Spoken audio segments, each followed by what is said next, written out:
நம்ம பண்ண போகிறது ஒரு ஸ்நாக்ஸ் ஐட்டம் தான். அதுக்கு பேபி பொட்டேட்டோவில் தான் நம்ம பண்ண போகிறோம். பேபி பொட்டேட்டோ வந்து இந்த வேக வச்சு உப்பு போட்டு வேக வச்சு 2 விசில் தான் அடிக்கணும். ரொம்ப வேகக்கூடாது, கெட்டியாக இருக்கணும். அந்த மாதிரி வேக வச்சு எடுத்துருக்கிறேன். காமிக்கிறேன் எப்படி எந்த அளவு வேகணும்னு. இப்படி கட் பண்ணும்போது பாருங்கள், கொலன்னு குழஞ்சி போயிடக்கூடாது, அப்படியே தான் இருக்கணும், கெட்டியாக இருக்கணும். அந்த அளவு வேக வச்சு விடுங்க. சாரி, இதில் தவறிட்டேன், வீடியோ இல்லை காமிக்கிறதுக்கு தவறிட்டேன், சாரி. இதில் வந்து உப்பு போட்டிருக்கேன், அப்புறம் கார்ன்ஃப்ளவர் மாவு 1 ஸ்பூன் போட்டிருக்கேன், அரிசி மாவு ஒரு 4 ஸ்பூன் போட்டிருக்கேன். இனி நம்ம கடலை மாவு போட்டுற போகிறோம். கடலை மாவு தேவைக்கு காரத்துக்கு மிளகுத்தூள் போட்டுவிடுங்க. கொஞ்சமாக மஞ்சத்தூள் போட்டுவிடுங்க.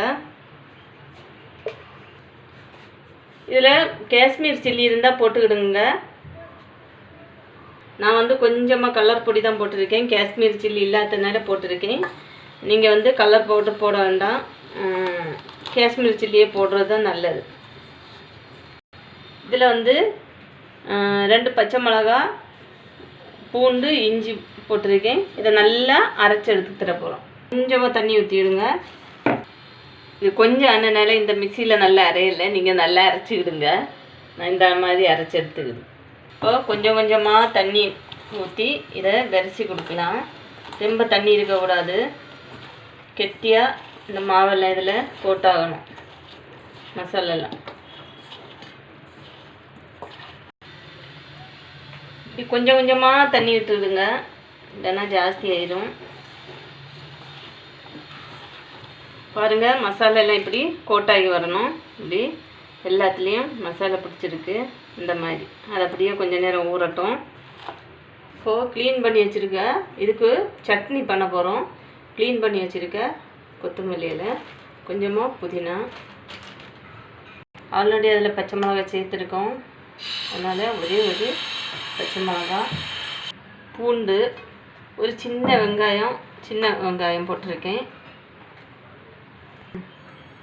ஒரு துண்டு இஞ்சி போட்டுக்கலாம். கொஞ்சமாக சாட் மசாலா போட்டுக்கிடுங்க, ரொம்ப அதிகம் வேண்டாம், கொஞ்சமாக போட்டால் போதும். கொஞ்சமாக ஓம பொடி போட்டுக்கலாம். கொஞ்சமாக லெமன் ஜூஸ் ஊற்றிக்கலாம். இதுலேயும் சட்னிக்காக லைட்டாக உப்பு போட்டுக்கிடுங்க, ரொம்ப வேண்டாம், கொஞ்சமாக போட்டுக்கிடுங்க.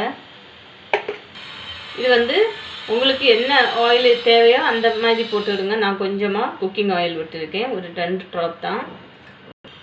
இப்போது கொஞ்சமாக தண்ணி ஊற்றிக்கிடுங்க.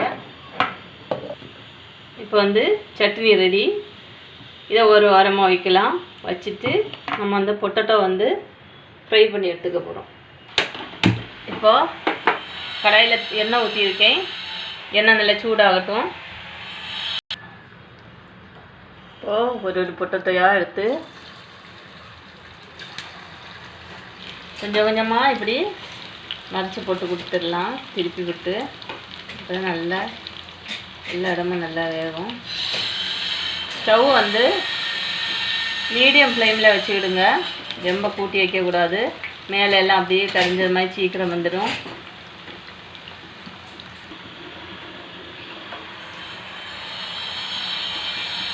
இப்போது இது நல்லா ஃப்ரை ஆயிடுச்சு, பாத்திரத்துக்கு மாற்றிக்கலாம்.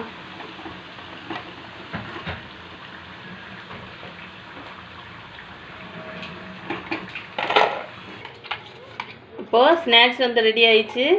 இப்போ இது மேலோடி சுட இருக்குது. சட்னி வந்து ஊற்றிக்கலாம். இதுதான் இதுக்கு டேஸ்ட்டு கொடுக்குறது, இதுதான். இந்த சட்னி வந்து வேறு லெவலில் இருக்கும். இது ஊற்றி சாப்பிடும்போது ஆஹா சொல்லண்டா. ஸ்நாக்ஸ்னால் இதுதான் ஸ்நாக்ஸ். இந்த ஸ்நாக்ஸோட பேர் பெர்லே. இது வந்து நம்ம ஊர் ஃபுட்டு கிடையாது, வெளிநாட்டு ஃபுட்டு. பெர்லே